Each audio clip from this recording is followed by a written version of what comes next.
Hello, thanks for joining me today. Welcome to God's Wisdom for Daily Living.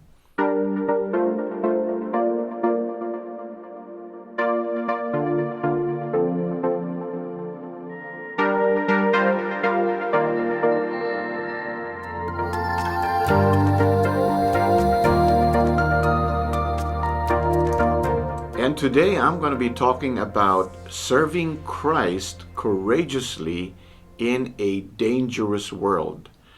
Now, danger has always been part of the Christian experience ever since the fall of Adam and Eve. Why do I say that? Because we have an enemy, and the intent of the enemy, Satan, whose desire is only to destroy us and keep us from the blessed life of Jesus Christ. So today I wanted to talk about serving Christ courageously in a dangerous world. There are many Christians today who have been silenced or whose walk with God has gone cold because of the fear of opposition or worse, persecution. I've seen video reports of churches being closed or pastors being imprisoned, not only in countries where we have grown to expect such treatment, but of all places in Canada, our northern democratic neighbor. The reason the police have given for their actions is that the church has chosen to assemble in defiance to the government mandate to close gatherings to prevent the spread of COVID-19.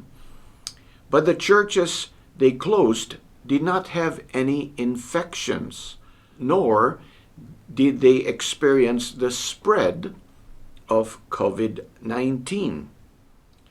And at the time of their closure, the infection rate was in decline. So the social lockdowns and church closures we experienced in 2020, 2021 are forms of religious persecution in the guise of health safety that will intensify if the Christians remain silent and allow the governments to slide into atheism. The Apostle Paul was not a stranger to Christian persecution. I would venture to say that the challenges the early church faced and addressed were recorded to advise believers how to confront similar challenges. And we know that the boldness of Christians in their proclamation of the gospel in the face of persecution resulted, now listen to this, resulted in the massive growth of Christianity in their countries of influence. So today, I would like us to consider the Apostle Paul's advice to the Christian disciples in Colossae. He gives them sound advice that would keep them on the safe, blessed, and narrow path. And if we are careful to follow Paul's divinely inspired advice, we too will experience great impact in our spheres of influence. So in Colossians chapter 1, verse 9 to 14, we're going to try to unpack this and see how we can learn from Paul's relationship and advice to the Colossians. So starting from verse 9, and so from the day we heard, we have not ceased to pray for you. Why does the Apostle Paul constantly emphasize the need for prayer? The Apostle Paul knows that prayer is inviting God to act in supernatural ways on behalf of his people who depend on his power, so that when others witness God's miraculous intervention, they too will be drawn into a relationship with their Creator. And he continues, asking that you may be filled with the knowledge of his will. To know God's will and to live by it is to know the path to God's storehouse of blessings and purpose. Continuing, in all spiritual wisdom and understanding. To know God's will and how to apply his will to our daily plans and challenges is the key that opens the door to God's favor and blessing. And what's the point of all that? Verse 10, so as to walk in a manner worthy of the Lord, fully pleasing to him.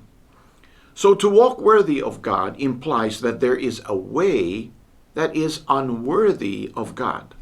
Ways that are unworthy of God are ways that cause people to rebel against God's righteous and joyful lifestyle.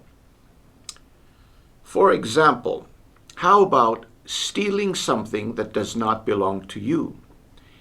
It could be a material possession, or an achievement, or an award, or even a person's affection through bribery or some form of coercion. Another unworthy way would be destroying one's body with toxic materials such as drugs, alcohol, smoking, or evil influence such as pornography or hateful and unforgiving attitudes toward those you disagree with. On the other hand, things that are worthy of God are things that build others and yourself. These constructive activities and behavior are driven by our love for God and for others. For example, developing your God-given ability so you could help others in achieving their fruitful goals. Musicians can develop inspiring musical songs and melodies that comfort or inspire people to continue through their emotional struggles. Well-trained doctors prescribe carefully diagnosed sick patients with medication to overcome certain illnesses. The list of these God-given abilities, when used in the service of fellow human beings, makes this world a much better place to live in, which leads us to the natural result of walking worthy of God, bearing fruit in every good work and increasing in the knowledge of God. God's word tells us that we can know the character of people by their fruit, meaning their behavior. Behavior is often the result of one's convictions and one's belief and value system. So we can know true Christians not so much by what they say, but in how they behave, act, and converse. Our actions and words reveal what is in our hearts. Continuing, verse 11, being strengthened with all power according to his glorious might. The Apostle Paul then tells us the secret in being able to live consistent in a way that is worthy of God. What is the secret? Be empowered by God's glorious might.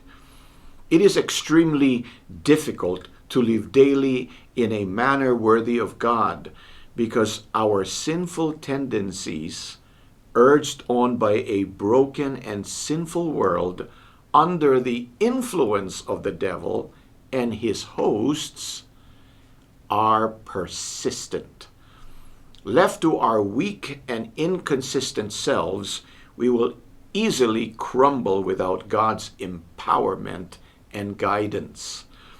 So the Apostle Paul wisely reminds us that victory over our carnal tendencies is to be daily connected with God.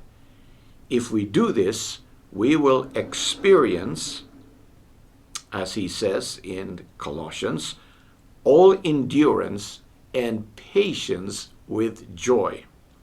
And be daily encouraged to live for the eternal goal of sharing in the inheritance of those who have been redeemed from the kingdom of darkness and sin. There is a glorious and eternal hope that awaits those who have been saved by faith through the resurrected Messiah, Jesus Christ, and whose righteous lives manifest their relationship with the loving, merciful, and righteous God. Continuing verse 12, giving thanks to the Father who has qualified you to share in the inheritance of the saints in light. He has delivered us from the domain of darkness and transferred us to the kingdom of his beloved Son, in whom we have redemption, the forgiveness of sins. The Apostle Paul has given us a blueprint on how to live godly and serve God courageously in dangerous times. First, through his example, his relationship with God, who has sustained him through his daily challenges, his godly teaching, and finally, his positive and godly impact on the lives of people he came in contact with. I hope that through the Apostle Paul's counsel, we can experience courage in these dangerous times and offer hope to many in this hurting world. I bless you with the love, the power, and the truth of Jesus Christ today as you walk worthy of God. Thanks for watching. Don't forget to like the video. And don't forget to subscribe.